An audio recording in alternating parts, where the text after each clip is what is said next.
Ndagusuhuje, nitwa Leonce Kwizera. Hari abantu bakora cyane buri munsi, bazi icyo bashaka, bafite discipline ndetse kandi banafite umuhate wo gukora. Gusa na n'ubu baracyari abakene. Si ukubera ko atari abanyamahirwe, si no kubera ko batigeze bagira ayo mahirwe. Ahubwo ni uko bakomeje gukora ibi bintu bitatu bibwira ko ari ibisanzwe, nyamara mu buryo batazi nibyo byabahejeje mu bukene.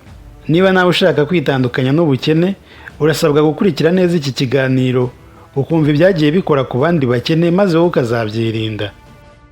Ikintu cya mbere cyagiye gituma abantu benshi bakomeza kubaho mu bukene ni ukubaho uyu munsi. Abantu benshi bajya ku kazi bagakora, bagahembwa, bakayarya, bakagaruka mu kazi. Mu by'ukuri abantu benshi ibyo babyumva nk'ibisanzwe.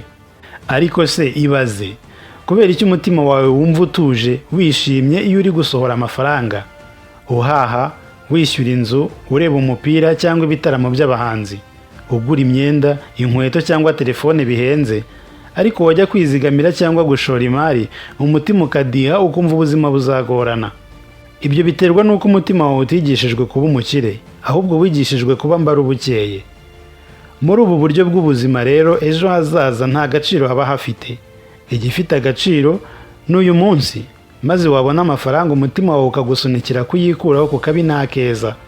Nibwo wumva ibyo ufite bitaguhagije, ukajya kugura ibishya kandi bigezweho, ndetse ukanahindura imodoka, inzu n'aho warisomeraga, ndavuga icupa.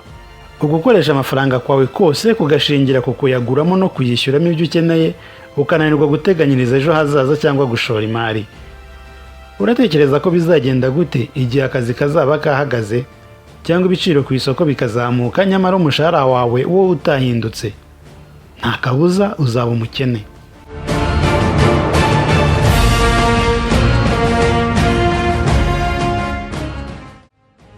Ikintu cya kabiri gituma abantu bakomeza kubaho mu bukene ni ukwirinda ibihombo bakiberaho mu mahoro.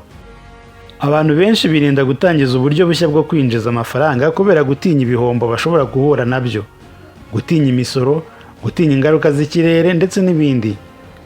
Nyamara ariko abashoramari na ba rwiyemezamirimo bibanga bagendana nuko bo batangira kandi bakiyemeza kuzahangana n'izo mbogamizi zose bashobora kuzahura nazo. Nutagira ikigerageza nta kindi gishya nawe uzageraho. Uko ukomeza kuryama ku gashahara kawe katiyongera, niko nawe utazahindura urwego uriho. Gusa koko uzaba uriho mu mahoro kuko nta stress z'abakozi n'ibindi bibazo bya business uzaba ufite. Ariko ibibazo by'ubukene uzaba ufite bizaba biryana cyane kuruta ikindi kintu icyo ari cyo cyose. Iyo uri ugerageza gukora ikintu gishya, uba uri guhiga amahirwe yawe akugeza ku iterambere. Ariko iyo ugize ubwoba ukishyira mu kebo k'amahoro, uba uri gutera umugongo iterambere ryawe. Ni nko kuba ufite amahirwe yo kujya ku isoko guhaha, ariko wowe ukifungirana mu nzu yawe ukanga kujya ku isoko ngo hate ibinyabiziga bitazakugongera mu muhanda. Amaherezo n'ubundi uzapfa. Gusa ntuzicwa n'ibinyabiziga, ahubwo uzicwa n'inzara.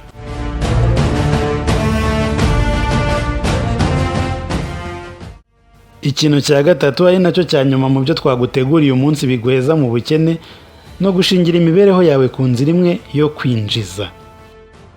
Uyu ni umutego abantu benshi bafatirwamo, ugasanga barasa n'ababyemeye burundu, ndetse bakumva ko kuba bafite aho bakora bihagije bibahaye umutekano bakituriza. Ariko ibaze kuba umuntu umwe, umuyobozi w'ikigo ukoramo, ashobora kuzinduka mu gitondo yarakaye akakwirukana. Ashobora kuza abandi bakozi bamugucometse akakwirukana. Reka tuvuge ko ufite amasezerano y'igihe kirekire bituma wumva uri safe, ufite umutekano. Utekereza ko icyo kigo nikiramuka gihombye bizagenda bite? Nihaza icyorezo nka COVID bakagabanya abakozi, ukisanga mu bataha, bizagenda bite? Leta se nibyuka mu gitondo icyo kigo ukoramo ikagihagarika cyangwa ikagikuraho, cyaba cyegamiye kuri leta cyangwa cyigenga, bizagenda bite? Nuramuka se ugize impamvu z'ubuzima zitaguturutseho bigatuma ukora bagusezerera, bizagenda bite?